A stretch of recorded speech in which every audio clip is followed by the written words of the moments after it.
बोलते हैं सब। जी नमस्कार। मैं कल आपको भाषा के बारे में जानकारी दिया था। अब उसके आगे आपको बताऊंगा। क्षेत्रीय भाषा तक उस दिन मैं आपको बता चुका था कल तक, और आज उसके आगे आइए ले चलते हैं आपको बोलकर। उस दिन हमने बताए थे कि क्षेत्रीय भाषा को बोली के नाम से भी जाना जाता है। बोली के नाम से भी जाना जाता है। तो ध्यान दीजिए, अब अगला आपका स्टेप बनेगा भाषा और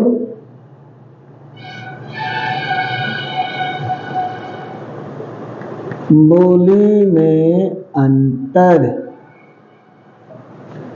भाषा और बोली में अंतर, यह आपका अगला स्टेप होगा। ठीक है, इसमें हम बताएंगे कि भाषा और बोली में अंतर क्या होता है। ध्यान दीजिए, पहला अंतर होता है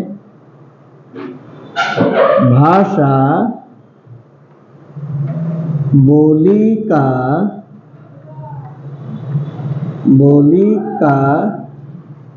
बृहत्तम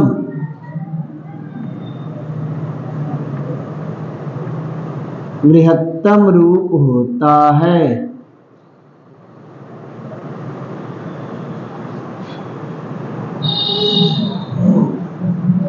जबकि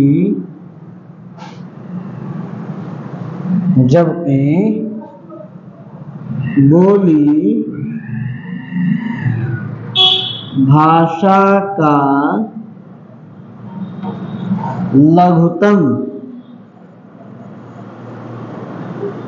लघुतम रूप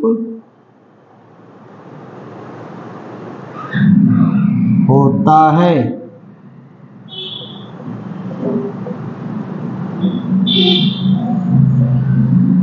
जबकि बोली भाषा का लघुतम रूप होता है।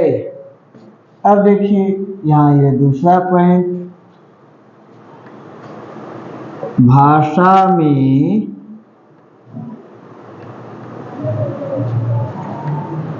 साहित्य की रचना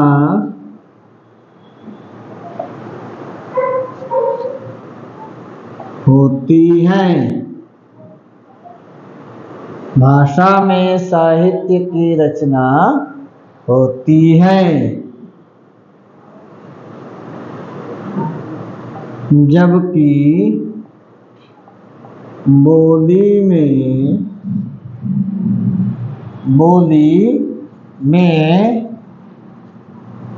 साहित्य नहीं लिखा जाता।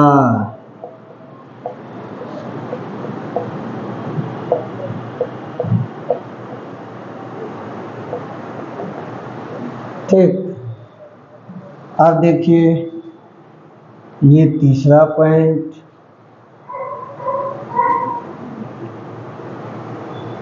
भाषा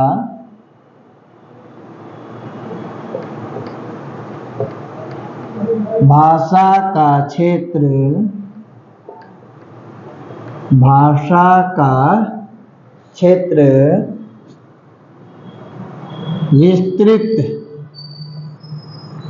विस्तृत होता है। भाषा का क्षेत्र विस्तृत होता है, जबकि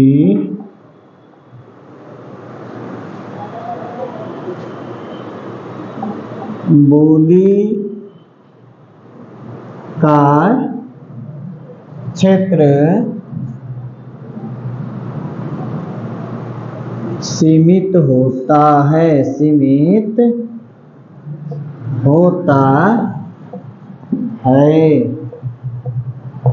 बोली का क्षेत्र सीमित होता है। ध्यान दो, भाषा और बोली में अंतर क्या है? ध्यान दीजिए, सबसे बड़ी बात, भाषा बोली का बृहत्तम रूप होता है, बड़ा रूप होता है, और बोली भाषा का छोटा रूप होता है। छोटा यानी लघुतम रूप। ठीक, ये पहला अंतर हो गया। दूसरा अंतर है, भाषा में साहित्य लिखे जाते हैं। जैसे साहित्य को आप समझ सकते हो, पुस्तकें, ठीक है ना, बहुत सी पुस्तकें भाषा में लिखी गई हैं, अलग अलग भाषाओं में लिखी गई हैं, ठीक है ना, जबकि बोली में साहित्य नहीं लिखे जाते, साहित्य नहीं लिखे जाते हैं, बोली में साहित्य नहीं लिखे जाते हैं। अब देखो, भाषा का क्षेत्र बहुत बड़ा होता है, ज़्यादा बड़े क्षेत्र में भाषा बोली जाती है, जबकि बोली एक छोटे से क्षेत्र में, सीमित क्षेत्र में बोला जाता है। ठीक, अब ध्यान दीजिए, यहाँ लिखना है निर्देश। क्या लिखना है? निर्देश। ठीक, यदि किसी बोली में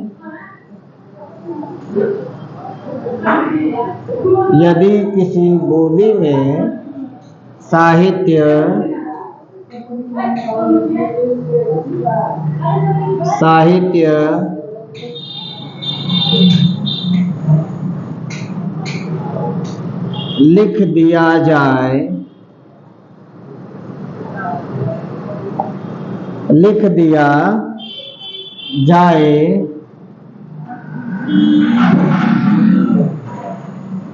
लिख दिया जाए, तो वह भाषा के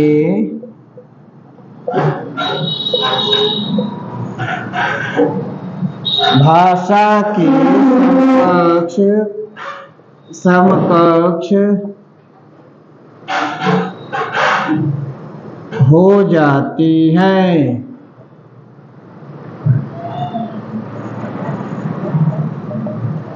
यानी क्या बताया गया यहाँ पर? ये बता दिया गया कि अगर किसी, मान लो कोई बोली है और उसमें साहित्य लिख दिया गया, यानी पुस्तक लिख दिया गया, ठीक, तो भाषा तो नहीं बनेगी, लेकिन उसके नजदीक तक जरूर पहुंच जाती है, समकक्ष तक जरूर हो जाती है। भाषा नहीं बनती है, क्या हो जाती है? उसके पास तक जरूर हो जाती है, यानी उस कैटेगरी में वो आ जाती है।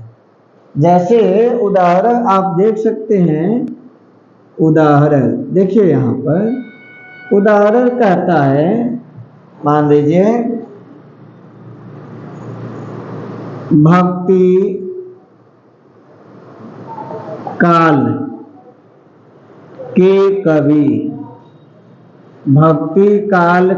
कवि तुलसीदास।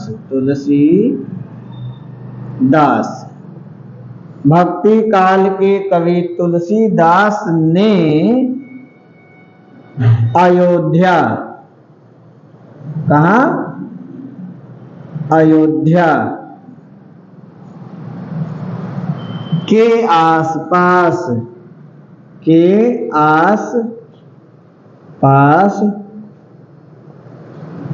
बोली जाने वाली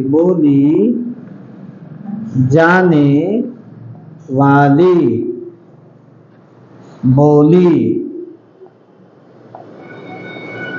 अवधी। बोली का क्या नाम था? अवधी नाम था, ठीक ना? आसपास अवधि में रामचरित मानस की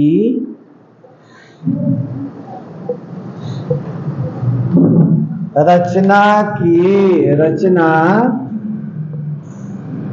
किए, जिससे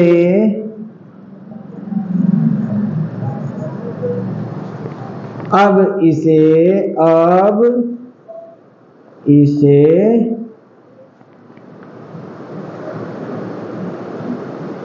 अवधी भाषा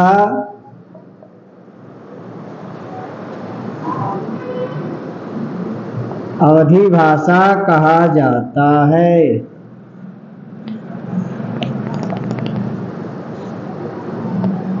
यानी क्या?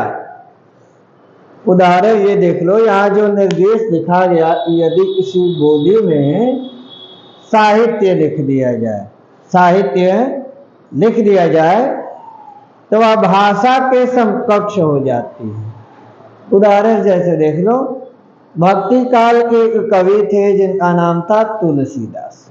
ये क्या कहते हैं कि अयोध्या के आसपास के क्षेत्रों में जो बोली जाती थी, अवध में जो बोली जाती थी बोली, उसका नाम था अवधी।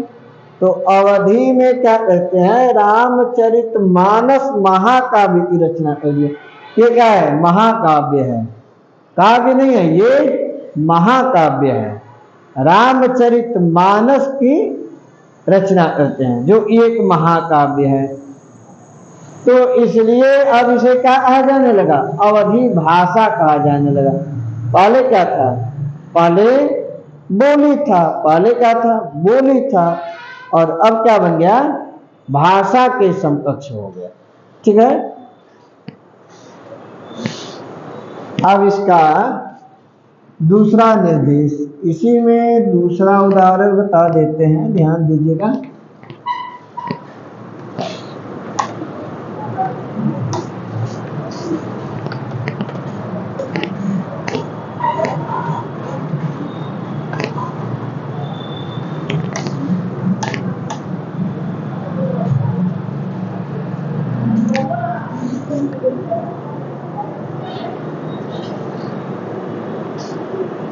भक्ति काल के ही कवि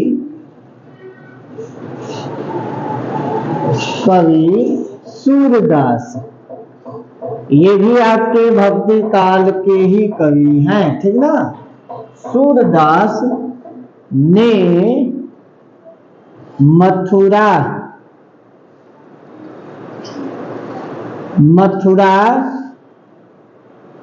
क्षेत्र में बोली जाने वाली बोली ब्रज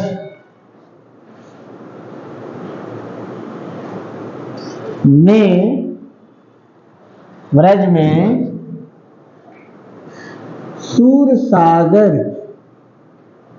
सूरसागर की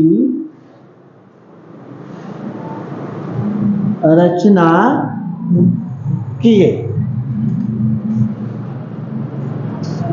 सूरसागर की रचना किए,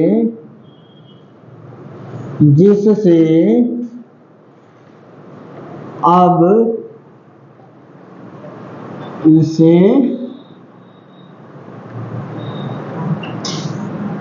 ब्रज भाषा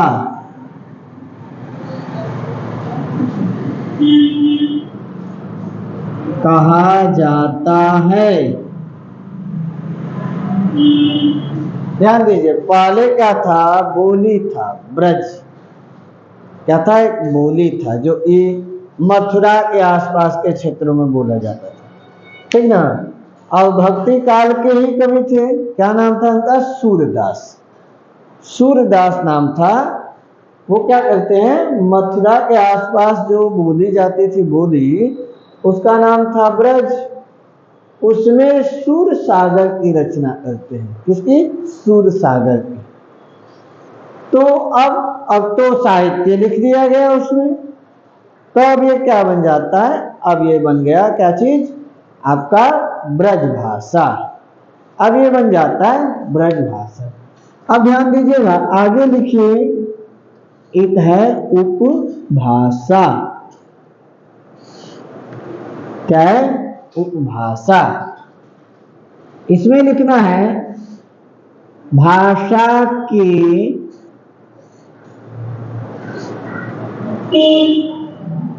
लघुतम रूप को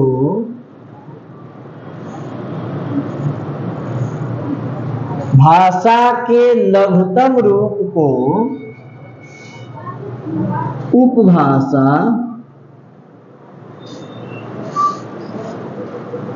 कहा जाता है। उपभाषा क्या होता है? बोली इससे भी छोटा होता है। बोली क्या होता है? उपभाषा से भी छोटा रूप होता है। ये क्या होता है? बोली से थोड़ा सा बड़ा रूप होता है। बहुत बड़ा रूप क्या कहलाता है? भाषा का कह सकते हैं उसको। ये क्या है? भाषा से छोटा होता है। भाषा नहीं होता, भाषा से छोटा होता है। तो भाषा के लघुतम रूप को उपभाषा कहते हैं। क्या कहते हैं? उपभाषा। ध्यान दीजिएगा। अब यहां लिखिए हिंदी भाषा की उपभाषाएं।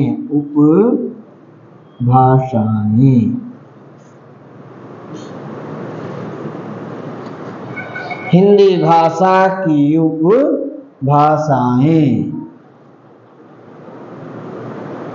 हिंदी को 5 उपभाषाओं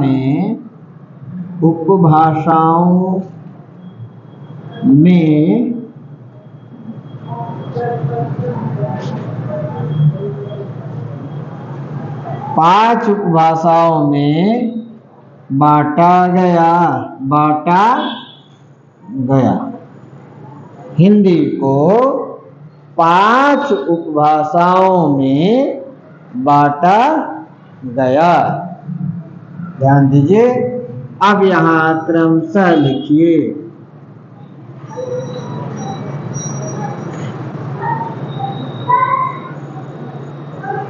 ध्यान दीजिएगा। आपका होता है पश्चिमी हिंदी।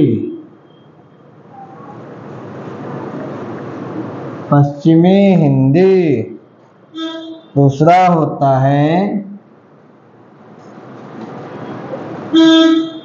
पहाड़ी हिंदी। तीसरा होता है पूर्वी हिंदी। और चौथा होता है राजस्थानी हिंदी। अगला होता है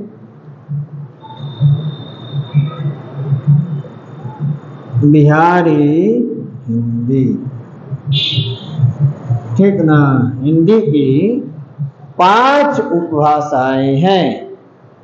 या यूं कह सकते हैं कि हिंदी को 5 उपभाषाओं में वर्गीकृत किया गया है, बांटा गया है।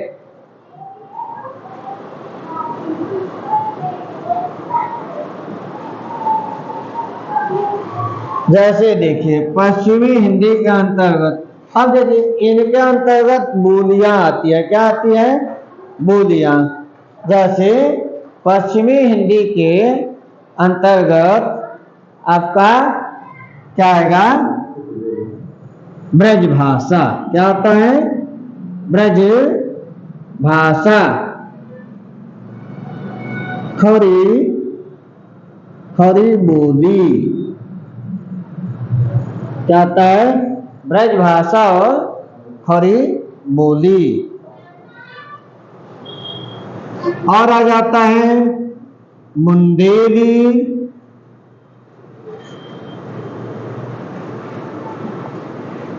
हरियाणवी, कन्नौजी। ये सब किसके अंतर्गत आते हैं?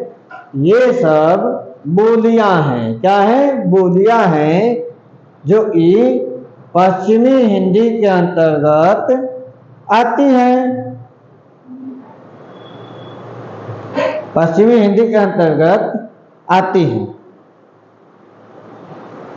अब देखिए, रही बात पहाड़ी हिंदी, तो पहाड़ी हिंदी में इसमें आता है गढ़वाली, कुमाऊनी, गढ़वाली, कुमाऊनी, नेपाली। क्या जाता है? नेपाली, गढ़वाली, कुमाऊनी और नेपाली। अब देखिए, पूर्वी हिंदी में आता है अवधी, बघेली और छत्तीसगढ़ी। ये किसमें आ जाएगा? पूर्वी हिंदी में आता है। और अगला है आपका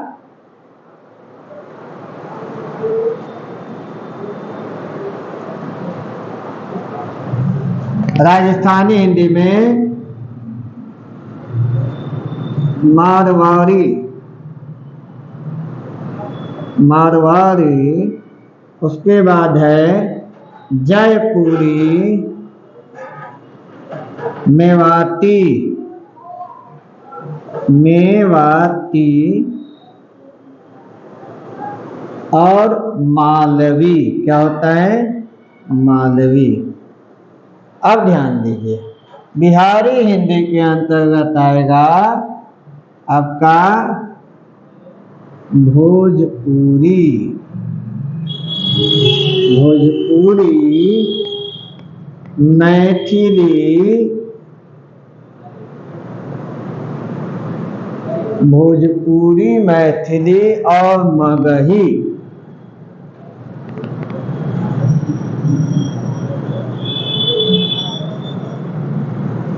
भोजपुरी, मैथिली और मगही, ये इसके अंतर्गत आ जाता है। ये आपका आएगा बिहारी हिंदी के अंतर्गत। भोजपुरी, मगही और मैथिली ये आता है बिहारी हिंदी के अंतर्गत। ठीक है। और ध्यान दीजिए, यहाँ एक नोट लिख लो, नोट।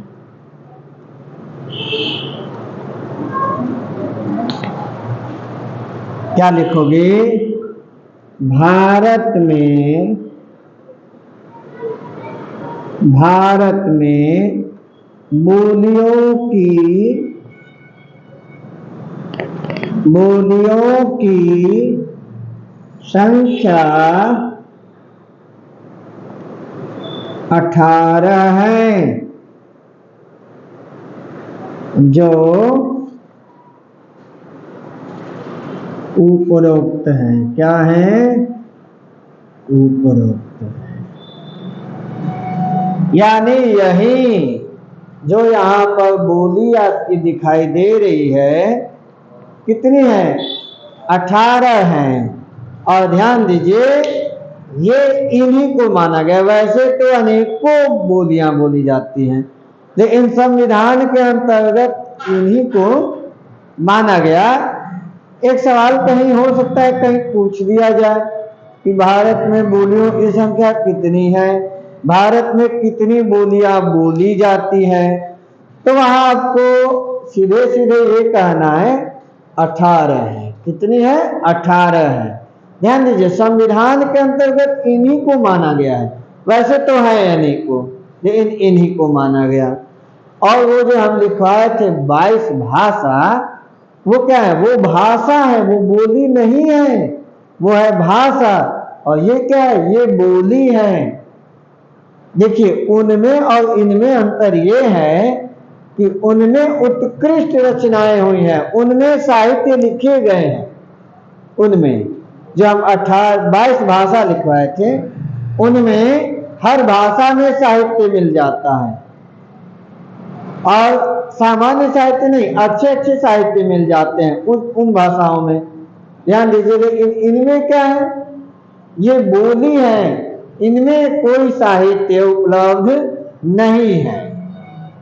ठीक, और ये है 18, जैसे देख लो 1 2 3 4 5 6 7 8 9 10 11 12 13 14 15 16 17 18। ठीक ना। अब कौन सी बोली किस उपभाषा के अंतर्गत आता है, ये सारी चीजें आपको यहाँ पर स्पष्ट किया गया है। तो यहाँ आपका भाषा क्या हो जाता है, समाप्त हो जाता है।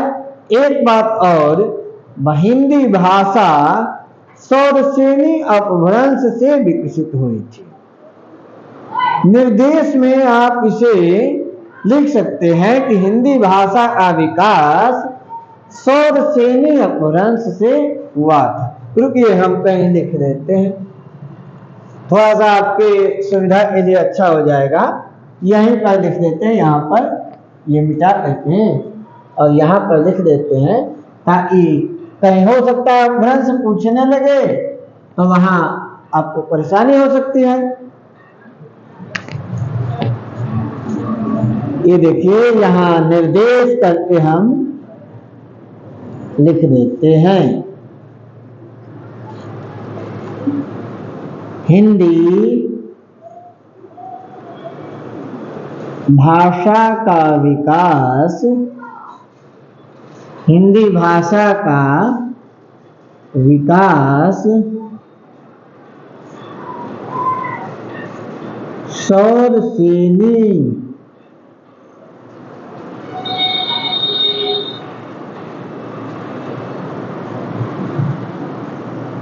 अपभ्रंश से हुआ था, या हुआ है लिख सकते हो, सौरसेनी अपभ्रंश से हुआ है। ठीक ना। आज इतना ही, बाकी अगले वीडियो में आपको अगली जानकारी दी जाएगी।